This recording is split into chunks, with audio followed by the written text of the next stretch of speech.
रोखठोक, बेधडक आणि अचूक घडामोडींचा वेध घेणारं एकमेव बातमीपत्र आदर्श क्रांती मराठी न्यूज।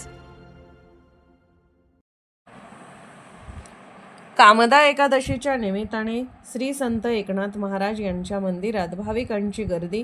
गोदावरी नदीपात्रात मोठ्या प्रमाणात अस्वच्छता व दुर्गंधीचे साम्राज्य। कामदा एकादशीच्या निमित्ताने पैठण येथे श्री संत एकनाथ महाराज यांच्या दर्शनासाठी भाविकांनी मोठी गर्दी केली होती। पैठण हे तीर्थक्षेत्र असून महाराष्ट्राच्या कानाकोपऱ्यातून लोक एकादशीच्या मुहूर्तावर मोठ्या संख्येने नाथ महाराजांच्या दर्शनासाठी खूप मोठी गर्दी केली होती। या ठिकाणी संत एकनाथ महाराज यांचे मंदिर हे गोदावरीच्या काठावर असून या ठिकाणी 12 महिने नागरिकांची गर्दी असते व आलेला प्रत्येक भाविक गोदावरी नदीच्या तीर्थात स्नान करून श्री संत एकनाथ महाराजांच्या दर्शनासाठी मंदिरात प्रवेश करतो। यावेळी गोदावरीच्या नदीपात्रात उन्हाळ्याचे दिवस असल्याने भाविकांनी मोठी गर्दी केल्याचे दिसून येत होते। या ठिकाणी नदीपात्रात स्वच्छतेची कमतरता भासत असल्याचे भाविकातून बोलले जात होते। यावरून पैठण नगर विकास याकडे लक्ष देणार का असा सवाल नागरिकातून विचारला जात आहे।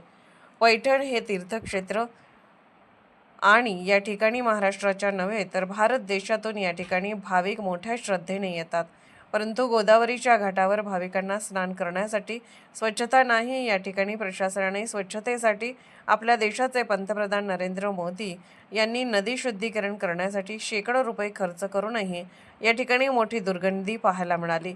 तसेच महिलांना स्नान केल्यानंतर कपडे बदलण्यासाठी टेंट उभे केले जावेत। या ठिकाणी महिला भाविक मोठ्या संख्येने स्नान करतात व त्यांना उघड्यावर आपले कपडे बदलण्याची वेळ येते। यामुळे या ठिकाणी प्रशासनाने तात्काळ पैठण येथील नाथ मंदिरापासून जवळ असलेले सर्व घाट स्वच्छ करावे, जेणेकरून भाविकांना यापासून आजार होणार नाहीत।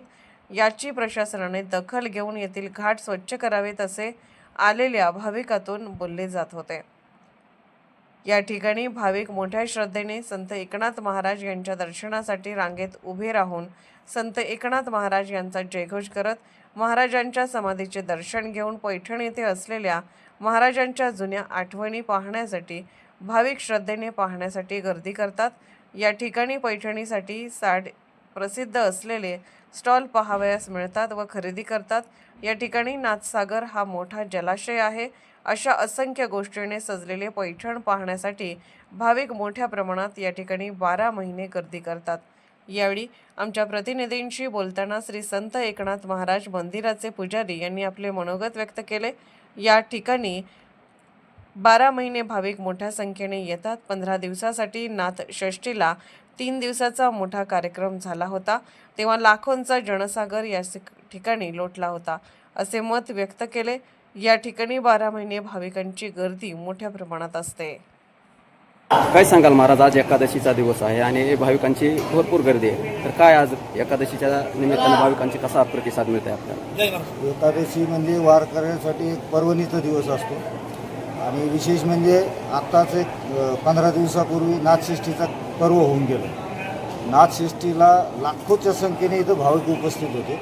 3 दिवसाचा उत्सव असतो, तरीही 15 दिवसाच्या कालांतरानंतर आज एकादशी निमित्त आजही हजारो वारकऱ्यांनी नाथ दर्शनाचा लाभ घेतला आहे आणि सकाळी 5 वाजल्यापासून साधारण हजारो भाविक दर्शन घेऊन गेले। तर आपण पाहतोय आज या नाथ महाराजांच्या दर्शनासाठी भाविकांची गर्दी होते। बाहेर गाभाऱ्यातही भरपूर गर्दी आहे आणि इथं शांततेत दर्शन रांगा आहेत। आपण पाहतोय या ठिकाणी भाविक मोठ्या संख्येने उपस्थित आहेत आणि आपल्या या मंदिरामध्ये शांततेच्या वातावरणात भाविक दर्शन रांगा घेऊन दर्शन घेत आहेत। आदर्श क्रांती मराठी न्यूज चॅनलला लाईक करा, शेअर करा आणि सबस्क्राईब करा।